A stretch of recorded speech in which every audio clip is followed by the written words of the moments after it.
কি ব্যাপার মা, তুমি ভাত লয়ে সাইডে আইছো? তোমার না কতবার কইলাম ভাত লয়ে সাইডে আনার দরকার নাই। আরে বাজান, তোরা দুইজন মিলে এত কষ্ট করো, সারাদিন কাজ করো, আমি তো লেগা খাওয়া আনবো না তো কেটে আনবো ক? আচ্ছা বয় বয়, খিদা লাগছে না? বল। আচ্ছা বল।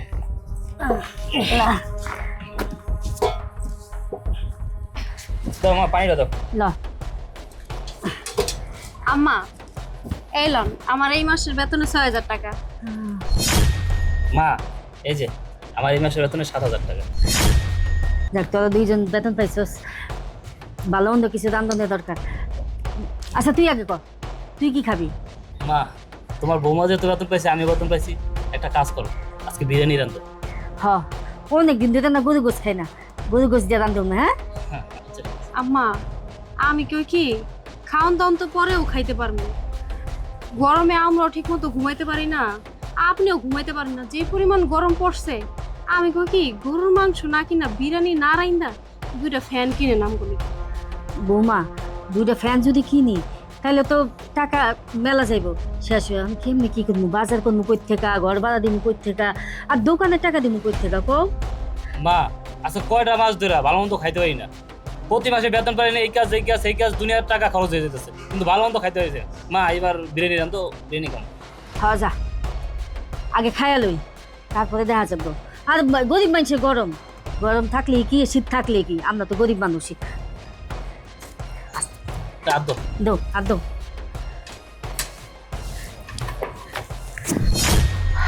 স্যার, কি ব্যাপার স্যার, টাকাগুলো লয়ে গেলেন কে লেগা টান দিয়া? রুবেল, তুমি কত টাকা বেতন পেয়েছো?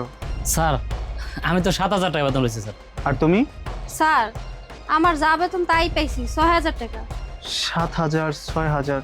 আচ্ছা ঠিক আছে, তোমরা আমার সাথে আসো। মা তোমার কতবার কইলাম সাইডে ভাত লয়ে আনার দরকার নাই, তুমি কোনো কথাই শোনো নাই, সাইডে ভাত লয়ে আইছো। স্যার নিশ্চিত আমরা দেখছি কাজ ফলে ভাত খাইতেছি, আমি টাকা লয়ে গেছে, মনে হয় চাকরিটা আর থাকবো না। আমি কি জানি এরকম হইব? তুমি শুধু শুধু চিন্তা করতেছো, খাওয়ানোর সময় পার হয়ে গেছে গা, আমরা তো খাইতে আইছি, অন্যায় তো কিছু করি নাই যে আমগো চাকরি যাইবো গা। বৌমা তো ঠিকই কইছে, আমরা তো এখানে অন্য কিছু করি নাই, তোরা তো খাইতে আইছস। আহা মা, তুমি বুঝতেছো না, তুমিও বুঝতেছো না, এটা খাওয়ানোর জায়গা না, এটা কাজের সাইড, কাজ করতে হয়। আমি নিশ্চিত আমরা কাজ ফলায় খাইতেছি, সারা মোটা টাকাটা লয়ে গেছে, মনে হয় চাকরিও আর থাকবো না। সত্যি সত্যি যদি এই মুহূর্তে কামটা জায়গা, তাহলে কি করবো কত? যেমনি হোক দুইজন মানুষ কাম করে তো সংসারটা চলতেছিল, কখন হঠাৎ করে কাম গেলে পরে কেমনে কি করবো, সংসার কেমনে চলবো? আমার কিছুই ভালো লাগতেছে না, বারবার তোমার আমি কইছি সাইডে খাওয়ান লেন দরকার নেই, তুমি আমার কোনো কথাই শুনো নাই, তারপর খাওয়ান লয়েছো। আরে বাজান, এই খাওয়ানোর লেগে তো এত কষ্ট করতেছস, যদি সময় মতো না খাস শরীরটা কি ভালো থাকবো? কও কাম করবি কেমনে? আমি কি জানতাম খাওয়ানোর সময় তোকে সারাইয়া পড়বো? তুই চিন্তা করিস না বাজান, দেখিস তোকে স্যার বুঝায় কইব যে কামের সাইডে আপনারা খাইতে হেন না। মা তুমি জানো বর্তমান সময় কাজ করা কত কষ্টের, তোমার বৌমা আমি কয়টা মাস বেকার ছিলাম, কোনো কাজই পাইনি, কত কষ্ট করে এই কাজটা পাইছি, এই কাজটা করে সংসার চালাতে হয়, কিস্তি টানতে হয়, সাথের বিয়া দিচ্ছে যে 50,000 টাকা ঋণ নিচ্ছ, ওই কিস্তি টানতে হয়। এখন যদি চাকরিটা চলে যায়, কাজটা চলে যায়, তাহলে ঋণ দেবো কেমন, সংসার চলবে কেমন? বাবা রে, চিন্তা করিস না, যত মুশকিল তত আসান, উপরে আল্লাহ আছে না। আম্মা অনেনে খারা খেরে এত কথা কম যাবো না, সারা যাইতে গেছে, চলেন। হ্যাঁ চল, চলো তাড়াতাড়ি চল বাজান। কিছুই ভালো লাগতেছে না, আও তাড়াতাড়ি আও। আসতে পারি ম্যানেজার সাহেব? আরে স্যার আপনি, আসসালামু আলাইকুম, আসুন আসুন ভিতরে আসুন। ওয়ালাইকুম আসসালাম। ম্যানেজার সাহেব, জি স্যার বলুন। আপনি কি আমাদের কোম্পানির প্রত্যেকটা লেবারের বেতন প্রতি মাসে ঠিকঠাক মতো দিচ্ছেন? জি স্যার, আমি তো আমাদের কোম্পানির প্রত্যেকটা স্টাফকে ঠিকঠাক মতো বেতন দিয়ে দিচ্ছি। কি হয়েছে স্যার, কোনো সমস্যা? কেউ কি কিছু বলেছে আপনাকে? আপনি কি শিওর আপনি প্রত্যেকের বেতন ঠিকঠাক মতোই দিচ্ছেন? হ্যাঁ স্যার, আমি তো আমাদের কোম্পানির প্রত্যেকটা স্টাফকে ঠিক মতোই বেতন দিয়ে দিচ্ছি। ও আচ্ছা আচ্ছা, আমাদের কোম্পানির একজন লেবার ছিল না, কি যেন নাম, রুবেল রাইট? সম্ভবত ওর ওয়াইফে এখানে কাজ করে। আচ্ছা, রুবেল আর ওর ওয়াইফের বেতন কত? স্যার রুবেলের বেতন হচ্ছে 15,000 টাকা আর ওর ওয়াইফের 12,000 টাকা বেতন। ও আচ্ছা আচ্ছা, রুবেলের বেতন 15,000 টাকা আর ওর ওয়াইফের বেতন হচ্ছে 12,000 টাকা। আপনি কি শিওর? হ্যাঁ স্যার, উনি ঠিকই বলেছেন, রুবেলের বেতন 15,000 আর ওর বউয়ের বেতন 12,000 টাকা। আচ্ছা আচ্ছা, ওদের বেতন কি আপনি ঠিকঠাক মতো দিচ্ছেন? জি স্যার, অবভিয়াসলি আমি ওদের বেতন প্রতি মাসে ঠিকমতো দিয়ে দিচ্ছি। ওরা গরিব মানুষ, অসহায়, আমরা বেতন না দিলে ওরা চলবে কীভাবে? সেজন্য আমি প্রতি মাসে সময় মতো ওদের বেতন দিয়ে দিই। এই স্যার তো এইখানে। কিরে রুবেল, তুই আর তোর ওয়াইফ এখন এই সময় এখানে কি করিস? এখন তো ডিউটির সময়, কাজ বাদ দিয়ে এখানে কি? যা যা এখান থেকে কাজ কর। স্যার, ওদের সাথে একজন মহিলাও আসছে, আর ওনার হাতে এটা কি? এই এসব কি? এই ছেলে আর ছেলের বউয়ের জন্য খাবার নিয়ে আসি, লাঞ্চের সময় তো। খাবার? কিরে রুবেল, এটা কি খাওয়ার জায়গা? হ্যাঁ, কাজ কাম বাদ দিয়ে সারাদিন কি শুধু খাবার খেলেই কাজ হবে? শোন, তোর যদি এতই খেতে মন চায় তাহলে এক কাজ কর, চাকরি বাকরি ছেড়ে বাসায় চলে যা, মা রান্না করবে আর বউয়ের হাতে খাবার খাবি। থামুন, কি শুরু করেছেন কি আপনি? ওদেরকে আমি আসতে বলেছি। এই তোমরা ভেতরে আসো। স্যার আমাকে ভুল হয়ে গেছে, আমার ঘরে কাজেতে বাইক করে দেবেন না স্যার। বিশ্বাস করেন স্যার, আমরা কাম ফাঁকিতে কখনো খাওয়া দাওয়া করিনি। ওই লাঞ্চের সময় হলে পাশের চার দোকান থেকে কলা রুটি খাই আর লাঞ্চটা সাইডে নেই স্যার। স্যার বিশ্বাস করেন স্যার, আমার মাকে আমি অনেকবার বলছি যে মা তুমি সাইডে খাবার নিয়ে আসো না, কিন্তু মা তো মায়ের মন, উনি ভাবে যে আমরা দুপুরবেলা না খাই থাকি, অসুস্থ হয়ে যায় যদি, এই কারণে স্যার মা খাবার নিয়ে আসে, এই কারণে স্যার খাইছিলাম আর কি। স্যার আমার ভুল হয়ে গেছে স্যার, আমার কাজে বাইক করে দেবেন না স্যার। হ স্যার, আমার পোলার বউ আমার প্রত্যেকদিন মানা করে খাবার নিয়ে যেতে, কিন্তু মায়ের মন তো কী করবো কন? ওরা দুইজনে এত কষ্ট করে, যদি না খায়া থাকে দুপুরবেলা শরীর অসুস্থ হয়ে গেলে কাম করবো কেমন? স্যার বিশ্বাস করেন, আমি আর কালকা থেকে খাওয়া নিয়ে আমো না, আমাদের চাকরি থেকে বাইরে করে দিন না স্যার। আহা, আপনাদের কে বলেছে আপনারা লাঞ্চ টাইমে খাবার খেয়েছেন বলে আপনাদের চাকরি চলে যাবে? আমরা এত পরিশ্রম করি কেন? দুবেলা দুমুঠো ভালো করে খাবো, এর জন্যই তো। আপনারা খাবার সময় খেয়ে নেবেন, যত কাজই থাকুক না কেন, শরীর সুস্থ থাকবে। আর আপনাদের চাকরি নেওয়ার জন্য আপনাদেরকে ডাকেনি, আপনাদের ডেকেছি অন্য একটা কারণে। কিরে রুবেল, তুই এখনো এখানে দাঁড়িয়ে আছিস কেন? যা এখান থেকে গিয়ে কাজ কর। হ্যাঁ, আপনি থামুন, আপনি আর একটা কথা বলবেন না, ওরা কোথাও যাবে না। আচ্ছা রুবেল, তুমি প্রতি মাসে এই কোম্পানি থেকে কত টাকা বেতন পাও? স্যার আমি না তখন কইলাম 7,000 টাকা আমার বেতন। 7,000 টাকা। আর তোমার ওয়াইফ কত টাকা বেতন পায়? স্যার আমি তো 6,000 টাকা বেতন পাই, প্রতি মাসে 6,000 টাকা বেতন দেয় আমারে। 6,000 টাকা। আচ্ছা, তোমরা যেন তখন কি বলা বলি করছিলে? বিশেষ কিছু না স্যার, এই আজকে আমার জামাইয়ের আমি বেতন পাইছি তো, আমার হাতে নিয়ে টাকাটা দিলাম, আম্মাই জিগেলো যে কি খামু, আমরা আবার অনেক দিন হচ্ছে ভালো মন্দ কিছু খাই না, এর লেগে আমার জামাই কইলো যে গরুর মাংস দিয়া বিরিয়ানি খাইব। আমার আম্মাই কইলো যে ঠিক আছে এটাই করবো। তো আমি আবার কইলাম স্যার গরম তো অনেক পড়ছে দেখেনি, আপনারা তো এসিতে ঘুমান, কিন্তু আমার ঘর তার এসি নেই, ফ্যানও নাই, গরমে ঠিক মতো ঘুমাহে না। আমার আমি এর লেগেই কইলাম আম্মা 2টা ফ্যান কিনেন, তাইলে একটু শান্তি মতো রাতের বেলা ঘুমাইতে পারবো, সারাদিন খাটাখাটনি করি তো রাতে ঠিক মতো গরমে জ্বালা ঘুমাইতে পারি না। আম্মাই কইলো যদি আবার ফ্যান কিনি 2টা মেলা টাকা লাগবো না, এর লেগে আর কি কইলো যে পরে কিনুন ফ্যান ট্যান, গরিবের আবার গরম কি আর ঠান্ডা কি, এর থেকে ভালো বিরিয়ানি খাই, এই আর কি কি করতেছিলাম স্যার।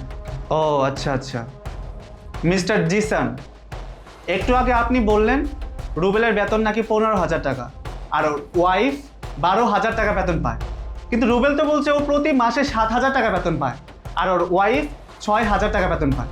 কি হচ্ছে আমি তো কিছুই বুঝতে পারছি না। কি কইলেন স্যার? আমার বেতন 15,000 টাকা আর আমার বউর বেতন 12,000 টাকা? কই স্যার, আমরা 7 মাস ধরে কাজ করতেছি, কই আমি তো 15,000 টাকা বেতন পাইনি, আমার বউ তো 12,000 টাকা বেতন পাইনি। তার মানে কি স্যার আমগো এতদিন বেতন কম দিয়ে আমগো ঠকাইতেছে? কি ব্যাপার, কি হচ্ছে কি এখানে, আমি তো কিছুই বুঝতে পারছি না। স্যার, আপনি এই ছোট লোক ফকিনীদের কোনো কথা বিশ্বাস করবেন না, ওরা মিথ্যে কথা বলতেছে, ডাহা মিথ্যে কথা বলতেছে। আমি কেন ওদের বেতন মেরে খাবো, কেন ওকে কম টাকা দিব? স্যার বিশ্বাস করেন, আমি ওকে ঠিকঠাক মতোই বেতন দিয়েছি। আর তাছাড়া আমাদের কোম্পানিতে এতগুলো স্টাফ কাজ করে, কেউ কি বলতে পারবে আমি কখনো কাউকে কম বেতন দিয়েছি, কারো টাকা মেরে খেয়েছি? কেউ বলতে পারবে না। স্যার আপনি বলুন তো, আমার মতো একটা অনেস্ট লোক এরকম একটা কাজ কি করতে পারে? স্যার, ওরা মিথ্যা কথা বলছে, ওদেরকে ঠিক মতো প্রত্যেক মাসে বেতন দেওয়া হয়, আর ওরা তো কাজ ফাঁকি দিয়ে এদিক সেদিক যায়, ওরা তো অফিসটাকে পুরো ফ্যামিলি বানিয়ে ফেলছে স্যার। এই আপনারা চুপ থাকুন, ওরা কোনো মিথ্যা কথা বলছে না, মিথ্যা কথা বলছেন আপনারা। মিস্টার জিসান, আপনি প্রতি মাসে রুবেলের বেতন বাবদ আমার কাছে 15,000 টাকা করে নিয়েছেন আর ওর ওয়াইফের বেতন বাবদ আমার কাছে 12,000 টাকা করে নিয়েছেন, অথচ আপনি রুবেলকে প্রতি মাসে 7,000 করে টাকা দিয়েছেন আর ওর ওয়াইফকে দিয়েছেন 6,000 টাকা করে। আপনারা প্রতি মাসে আমার সাথে বেইমানি করেছেন, ওদেরকে ঠকিয়েছেন। এই কাজটা কেন করেছেন বলুন? Yes sir. এই আপনি থামুন, কি বেইমানি করছেন? আপনি একজন শিক্ষিত মানুষ হয়ে ওদের মতো গরিব মানুষের টাকা মেরে খেয়ে কি বড়লোক হতে চান? আপনাদের মতো লোককে আমি আমার কোম্পানিতে রাখবো না। আপনারা এখন এই মুহূর্তে আমার কোম্পানিতে বেরিয়ে যান, বেরিয়ে যান। স্যার আমার কোনো দোষ নেই, যা করেছে জিসান স্যারই করেছে। ওরা যেদিনকে প্রথম এই অফিসে জয়েন করে সেদিনকে জিসান স্যার আমাকে বলেছে রুবেলের বেতন 7,000 টাকা দিতে আর ওর ওয়াইফের বেতন 6,000 টাকা দিতে। আর ওদেরও কাজটা অনেক বেশি প্রয়োজন ছিল, এই জন্য ওরা জয়েন করছে। আর বাকি যে টাকাগুলো থাকে ওগুলা জিসান স্যারই রেখে দেয় স্যার। তাই আপনি চুপ করুন। এখন সব দোষ আমার উপর চাপিয়ে দিচ্ছেন কেন? ওদের বেতন থেকে যে টাকা থাকে সেটা তো আপনি আর আমি দুজনে ভাগ করে নিই। আর তাছাড়া আপনি তো আমাকে বলেছিলেন স্যার বোকাশোকা মানুষ আছে, একটু বাজিয়ে দেখুন। আপনার কথা মতোই তো আমি রুবেলের বেতন ধরলাম 7,000 টাকা আর ওর বউয়ের বেতন ধরলাম 6,000 টাকা। আর ওদেরও কাজটা খুব দরকার ছিল, ওরাও রাজি হয়ে গেছে। আর এখন আপনি সব দোষ আমার উপর দিতেছেন। আপনি ভুলে যাবেন না, ওদের বেতন থেকে যে টাকা বাঁচে ওটা কিন্তু আপনি আর আমি ভাগ করেই নেই। এই shut up, just shut up. আপনাদের দুজনকে বললাম না এখান থেকে বেরিয়ে যেতে? আপনারা দুজনই সমান অপরাধী। আপনারা যদি ভালোই ভালোই বেরিয়ে না যান তাহলে কিন্তু পুলিশ থেকে এখান থেকে বের করতে বাধ্য হব আমি।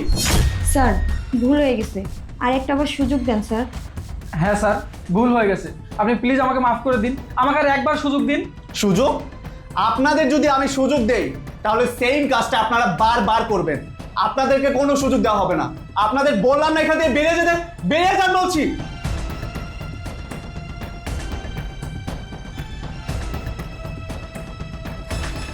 খারান স্যার, এই লোকটা একে তো করে 7 মাস ধরে ঠকাইতেছে, পুরা বেতন দেয় নাই। একদিন কি করছে আপনি জানেন? আমি আর আমার জামাই দুপুরবেলা রুটি কলা খাইতে গেছিলাম দোকানে। খায়া যখন আইতাছিলাম একটু লেট হইছে।